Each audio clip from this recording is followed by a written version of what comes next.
आज हम दो रोमांचक स्टोरीज सुनने जा रहे हैं। चलिए चलते हैं पहली स्टोरी की ओर। दोस्तों, ये कहानी है मैहर राज्य के उस दौर की जब ब्रिटिश राज का असर हर कोने में था। कई बार जिंदगी में ऐसी घटनाएं हो जाती हैं जो पहली नज़र में काल्पनिक लगती हैं, बिल्कुल अजीब, बिल्कुल अद्भुत। लेकिन उनकी सच्चाई, उनका डर, उनके जज्बात सिर्फ वही महसूस कर सकता है जिसने उन पलों को अपनी आंखों से देखा हो, अपनी रूह से झेला हो। ऐसी ही एक हैरान कर देने वाली घटना मैहर राज्य के राजकुमार गोबिंद सिंह जी के साथ और इस कहानी के लेखक इश्तियाक अलवी साहब के साथ पेश आई। उन्होंने इस किरदार भरी दास्तान को अपने किताब में लिखा और वहीं से हम तक ये दिल दहला देने वाली कहानी पहुंची। दोस्तों, इस कहानी का नाम है मैहर मैन ईटर। तो चलिए बिना किसी देर के शुरू करते हैं अपनी इस रोमांचक कहानी। कहानी की शुरुआत होती है जबलपुर के पास मैहर रियासत के राजकुमार गोविंद सिंह जी के साथ।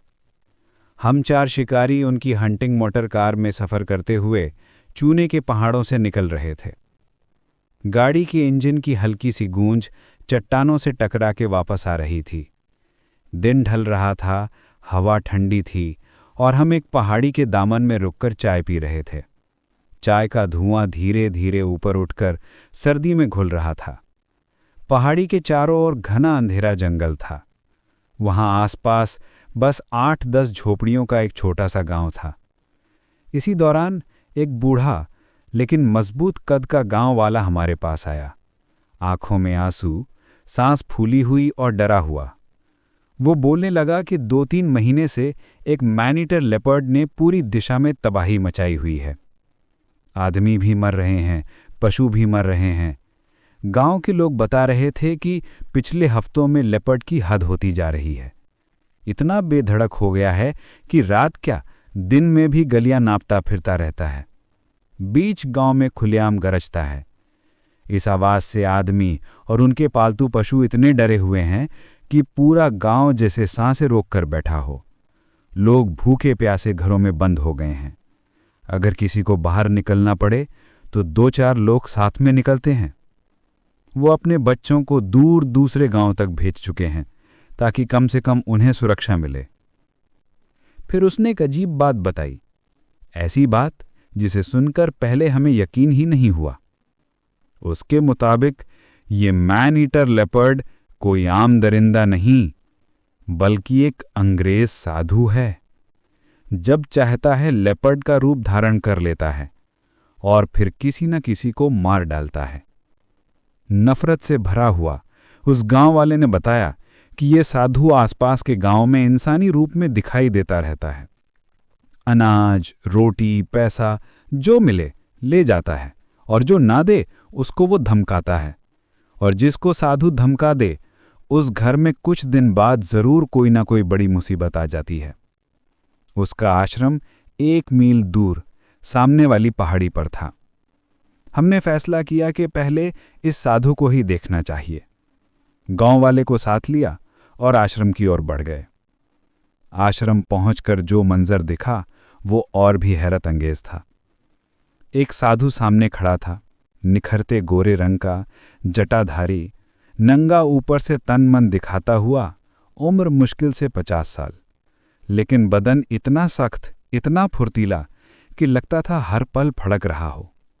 उसकी आंखें चमकती हुई जैसे किसी जंगल के राज अंदर छुपाए बैठी हों।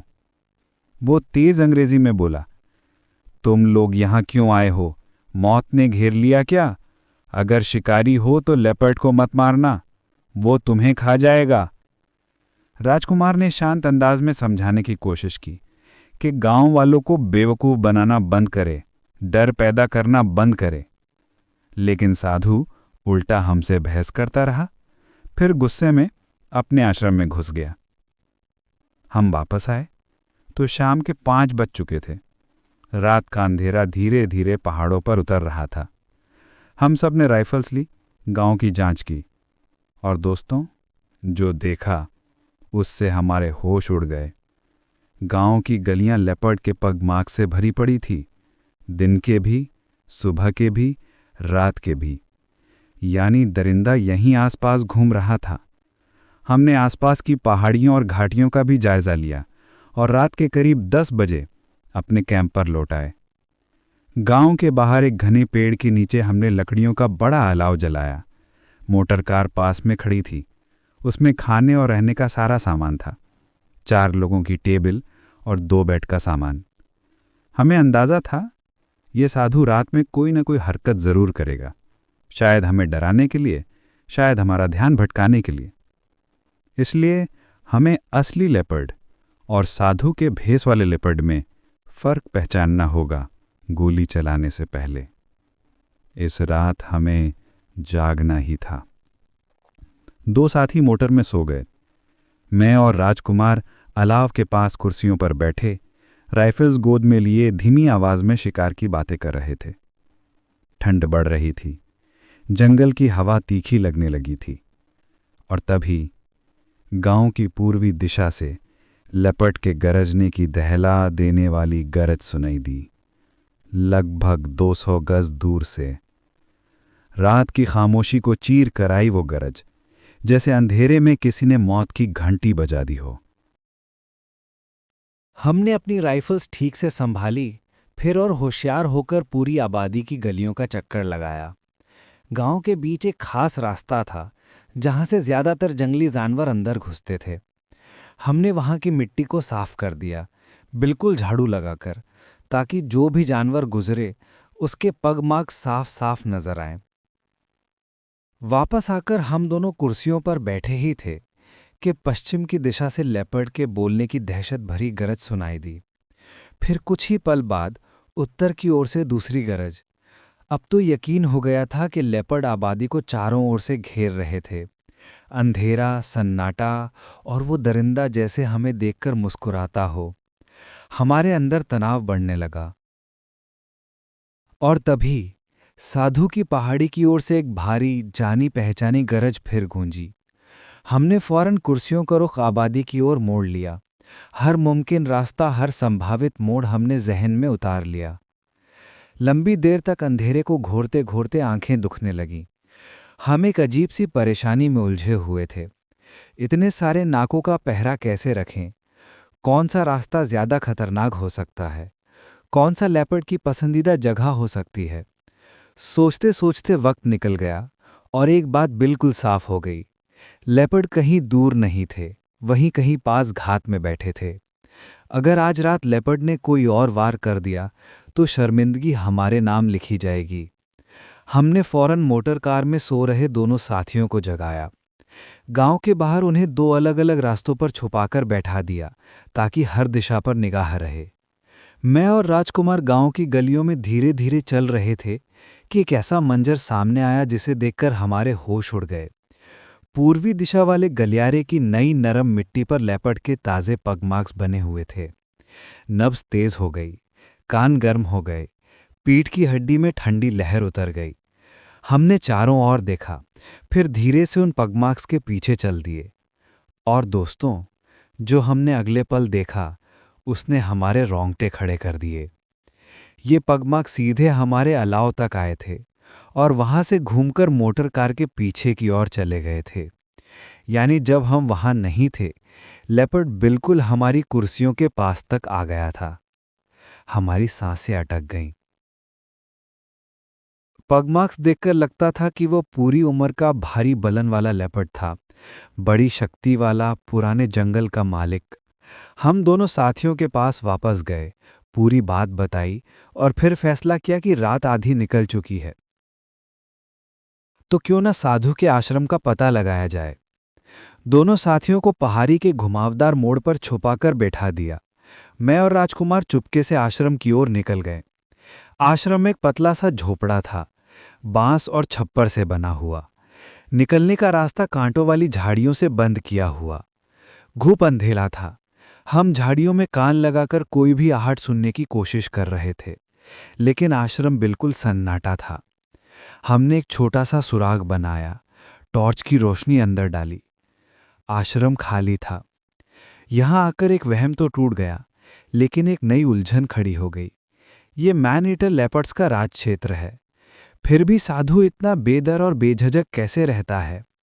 जंगल में जहां एक हल्की सी पत्ते की खरक भी खून जमा देती है, वहां साधु की ये बेफिक्री अजीब लग रही थी।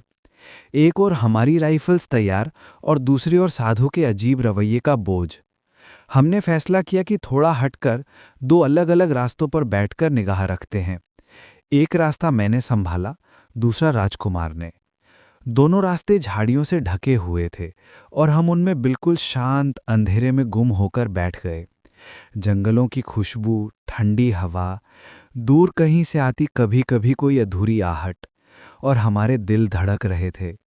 रात और गहरी हो रही थी और हम लेपर्ड, साधु और मौत के बीच में कहीं छुप कर बैठे थे।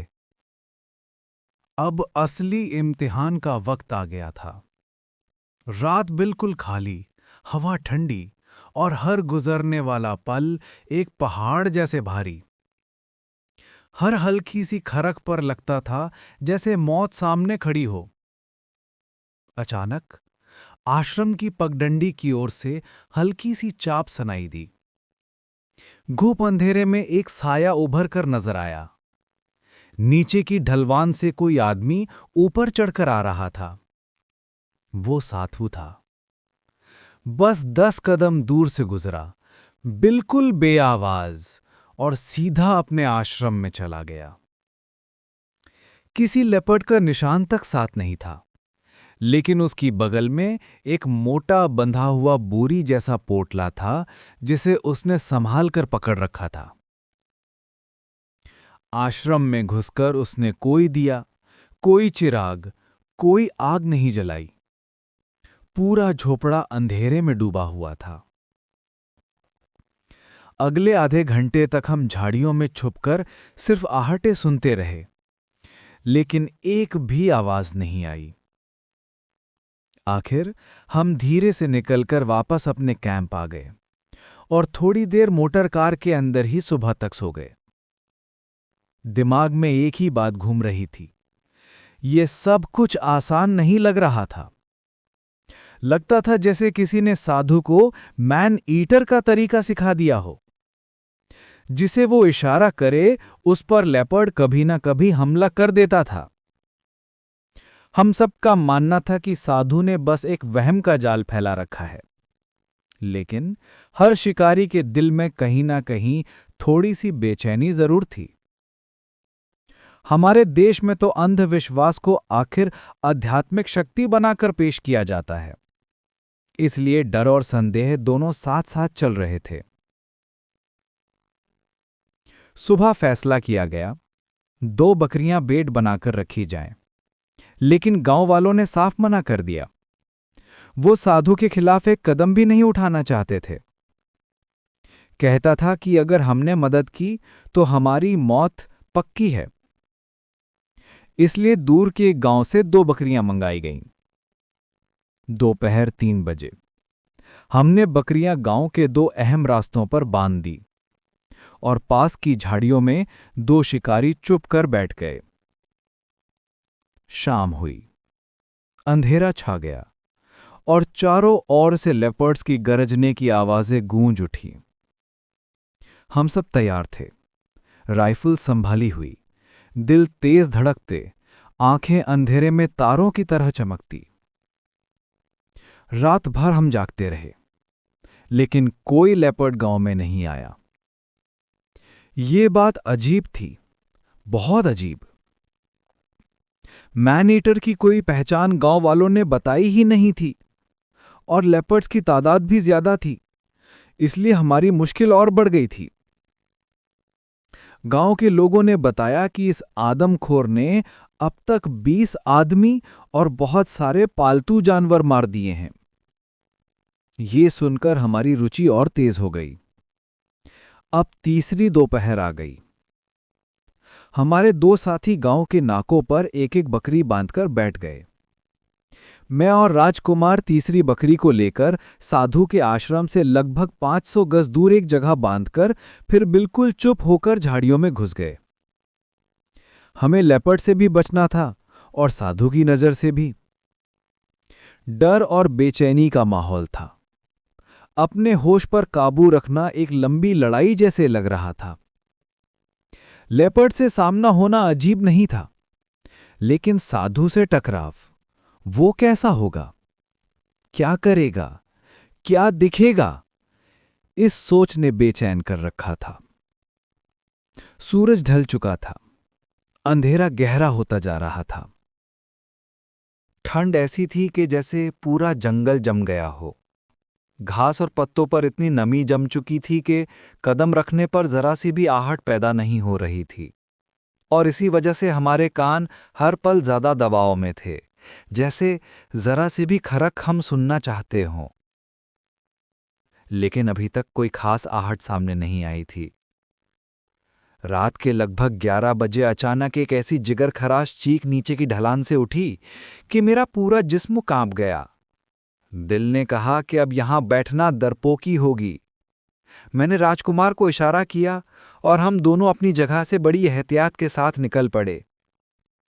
जब हम बहुत संभलकर उस जगह तक पहुंचे, मैंने रात में रिफिल सीधी की और टॉर्च की रोशनी डाल दी। मेरी जान सीधा हलक तक अटक गई। कदम वहीं रुक गए, जैसे पैर जम गए हों। रोशनी में नजर आया, एक लेपर्ड उस अंग्रेज साधु की गर्दन को दबोचे जमीन पर चिपका कर बैठा था और दूसरा लेपर्ड उसके बिल्कुल पास खड़ा था, आंखों में एक अजीब सी दहशत लिए। आदमखोर पर पहली गोली चलाना मुमकिन नहीं था। साधु उसके नीचे दबा हुआ था। मैंने अलग खड़े लेपर्ड पर फायर किया। 430 बोर की भारी गोली सीधे उसके शोल्डर ब्लेड पर लगी। लेपर्ड 7 कदम तक लुढ़का, फिर धीमे से धराशायी होकर गिर गया। अब दूसरा लेपर्ड भागने को मुड़ा और उसी वक्त मेरी और राजकुमार की गोली एक ही आवाज में चली। 15 कदम के फासले से दोनों गोलियां सीधे उसके जिस्म में उतर गईं। लेपर्ड भी ढकले से दूर जा गिरा। मैं दौड़कर साधु के पास पहुंचा। राजकुमार घायल आदमखोर पर टॉर्च डाले खड़े थे। लेपर्ड अपनी आखिरी सांसें ले रहा था। साधु का हाल देखकर दिल भर आया। उसकी जबान बाहर आ चुकी थी, दोनों आंखें उभर आई थी। लेपर्ड के दांत गर्दन में इतनी गहराई तक उतर गए थे कि गर्दन की हड्डी टूट चुकी थी। साधु की दोनों मुट्ठियां लेपर्ड के बालों से भरी हुई थी।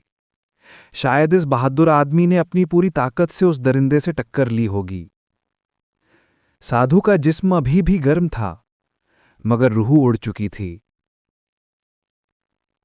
हमने आश्रम की तलाशी ली तो वहां रखी इंसानी खोपड़ियां मिली, शायद गांव वालों में अंधविश्वास का माहौल पैदा करने के लिए। कुछ छुरे मिले और कुछ अजीब से शब्द लिखे थे, जिसे देखकर लगा जैसे साधु ने खुद लिखा हो। लेकिन एक बात समझ नहीं आई, हमारे शिकार के उसी वक्त लेपर्ड ने साधु को क्यों मारा? इस सवाल का कोई पक्का जवाब कभी नहीं मिला। हां, एक बात पूरी तरह साफ हो गई। साधु की मौत के बाद और उस लेपर्ड जोड़े के खत्म होने के बाद पूरे इलाके में लेपर्ड की आदमखोरी का एक भी वाकया दोबारा नहीं सुना गया। और साधु के बगल में जो बंडल पड़ा था, शायद वही इंसानी खोपड़ी और लेपर्ड की खाल हो, जो हमको अगले दिन दूर एक झाड़ी के पास मिली थी। दोस्तों, आज की ये दूसरी कहानी भी एक जबरदस्त जंगल एडवेंचर है, जिसे लिखा है तजुर्बेकार लिखारी इश्तियाक अलवी साहब ने। तो चलिए बिना वक्त गवाए शुरू करते हैं अपनी रोमांचक कहानी।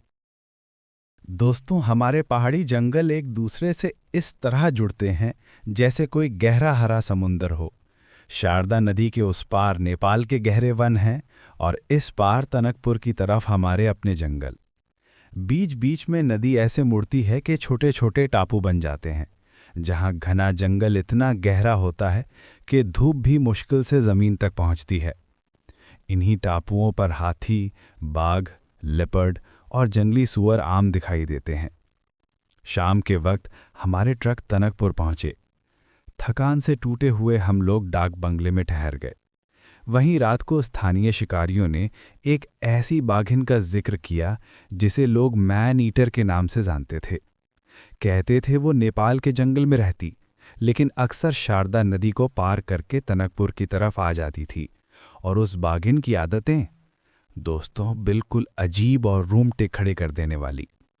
लोग उसे जादू टोना, चुड़ैल जैसा कुछ समझते थे, खासकर इसलिए क्योंकि वो 5 साल तक के बच्चों को ही निशाना बनाती। अगर कोई आदमी नदी में नहा रहा हो, मछली पकड़ रहा हो या अकेला किनारे पर हो और वो उसे देख ले, तो बस फिर वो सीधी किनारे तक आती, 2-4 बार इतने डरावने अंदाज में दहाड़ती कि बेचारा आदमी या तो सर से पैर तक जम जाता या फिर बेहोश होकर पानी में गिर पड़ता। बाघिन तुरंत तैरकर पानी में जाती, उस आदमी को पकड़कर किनारे तक घसीटती और एक ही बैठक में उसे खत्म कर देती। इससे भी अजीब बात ये कि वो किसी गाय, किसी भैंस, किसी चित्तल या सांभर या जंगली सुअर पर कभी हमला नहीं करती थी। उसका मिजाज बिल्कुल अलग था, बहुत ढीठ, बहुत खौफनाक, लेकिन उतनी ही चालाक। किसी ने उसे कभी दौड़ते, उछलते या झपट मारते नहीं देखा। वो हमेशा छुपके, जमीन से चिपककर एक एक कदम में आगे बढ़कर शिकार करती। हाँ, इतना जरूर सबने देखा था कि उसके पिछले दोनों पंजे कमजोर थे। खासकर बाएं पंजे का पग बिल्कुल गोल होता, उसमें ना उंगलियों के निशान, ना अंगूठे का। दाएं पंजे का भी आधा निशान ही बनता। हमारी शिकार पार्टी में मेरे दोनों छोटे भाई साथ थे। बाकी साथी इस मैन ईटर बाघिन के शिकार पर तैयार नहीं हुए। वो एक अलग दिशा में शिकार में लगे रहे। हम तीनों भाई 3 दिन तक जंगल के रास्तों, घाटियों, नालों और उस बाघिन के गुजरने के रास्ते की जांच करते रहे। जहां जहां उसने हमला किया था हम गए, लोगों से कहानियां सुनी। हर बयान एक ही बात पर खत्म होता था, लोग उस बाघिन को किसी काली देवी का साया समझते। हकीकत ये थी कि वो बड़े आदमी या बड़े जानवर से हमेशा बचती थी, सॉफ्ट टारगेट ही लेती, या मुर्दा का गोश्त। बड़ी गाय या भैंस से दूर रहती। बच्चे, बकरी या पानी में अकेला आदमी, सिर्फ यही उसके निशाने पर होते, वो भी सिर्फ शाम के वक्त, और शिकार को घसीटकर नेपाल की तरफ ले जाती। वो पूरे साइज की, उम्र दराज, भारी बदन की बाघिन थी। इसका सिर्फ सुनना ही इंसान के रगों में ठंडक उतार दे। हमने फैसला किया कि 4 बकरी के बच्चे और एक बड़ा बकरा अलग अलग जगह शाम को 4 बजे बांध दिए जाएं। माचान बनाने के लिए कोई पेड़ नहीं था, इसलिए हम तीनों भाई झाड़ियों की आड़ में 50 गज के फासले पर चुपकर बैठ गए। बैठने से पहले हम नदी के ऊपर 1 मील दूर चले गए थे चाय पीने। वहां तकरीबन 1 घंटा बीत गया। जब वापस अपनी अपनी घास की झाड़ियों में छुपने आए, तो जो मंजर देखा उसने होश उड़ा दिए। तीनों बकरी के बच्चे गायब। जमीन पर बिल्कुल साफ पंजों के निशान, कोई खिंचतान नहीं, कोई लहू का दाग नहीं। किसी को समझ नहीं आया कि वो तीनों को एक ही निवाला बना गई या एक एक छुपाकर जमा करती गई। हम भागते हुए बड़े बकरे की तरफ गए और वहां तो हालात और भी दहला देने वाली थी।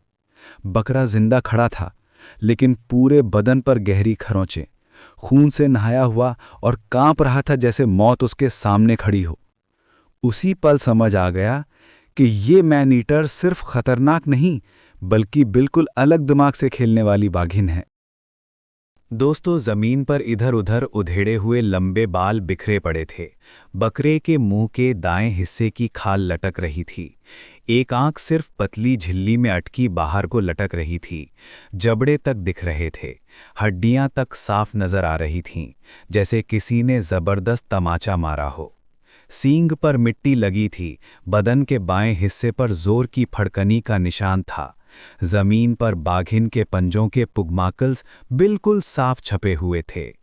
ये सब देखकर एक बात साफ समझ आ गई, बकरा पूरी हिम्मत से बाघिन से लड़ा था। हमने हर दिशा में तलाश की, उसके पुगमार्क्स को ढूंढते ढूंढते नेपाल की सरहद तक पहुंचे, लेकिन आज तक ये गुत्थी नहीं सुलझ सकी कि इतने कम वक्त में ये सब कैसे हो गया। गांव वाले तो मंजर देखते ही भाग गए। हमने भी पहले ही मुकाबले में बाघिन से अपनी हार मान ली, लेकिन मेरी अंदर की आवाज कह रही थी, अब ये बाघिन दूर नहीं, अब ये जरूर मिलेगी। अगले 3 दिन हमने कोई बेट नहीं बांधा। हम तीनों भाई अलग अलग अकेले इसी टुकड़े में घूमते रहे। फिर भी वो मैन ईटर बाघिन एक पल के लिए भी दिखाई नहीं दी। तीसरे दिन दोपहर 2 बजे हमने फिर से भेड़ों के 3 बच्चे उन्हीं जगहों पर बांध दिए और तुरंत अपनी अपनी झाड़ियों में छुपकर बैठ गए। मेरी झाड़ी के बिल्कुल सामने 2 गज दूर नदी बहती थी। पूर्व में लगभग 10 गज पर एक बकरी का बच्चा जोर जोर से बोल रहा था।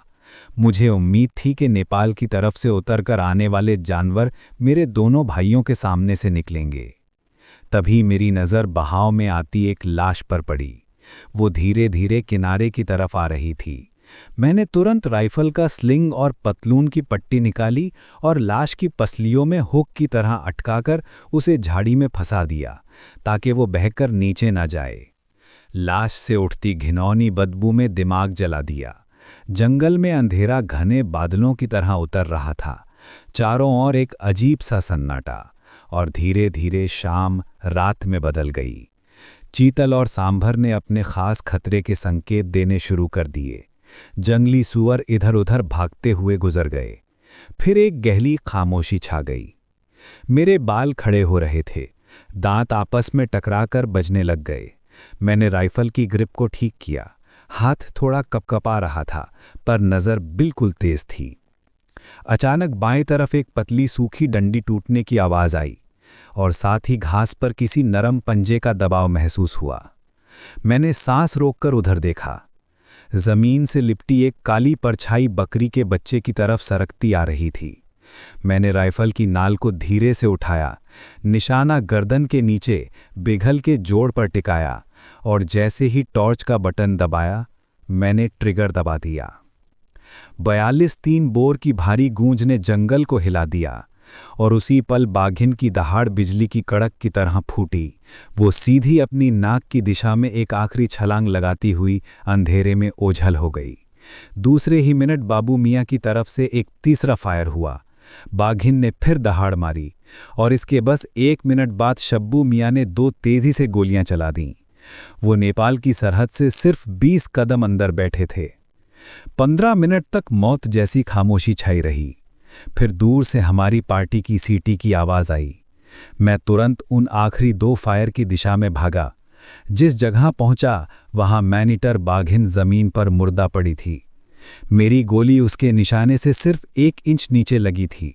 बाबू मियाँ की स्प्रिंगफील्ड राइफल की गोली बिघल में घुसी थी और जो आखिरी 2 फायर लगे थे वो कंधे की हड्डी पर टिक गए थे। बाघिन का मुआयना किया। उसके दोनों पिछले पंजे घायल थे। एक पंजा तो पूरा सड़ा हुआ था, उसमें कीड़े रेंग रहे थे। शायद इसी वजह से वो बड़े जानवरों से भागती थी और नरम टारगेट ढूंढती थी।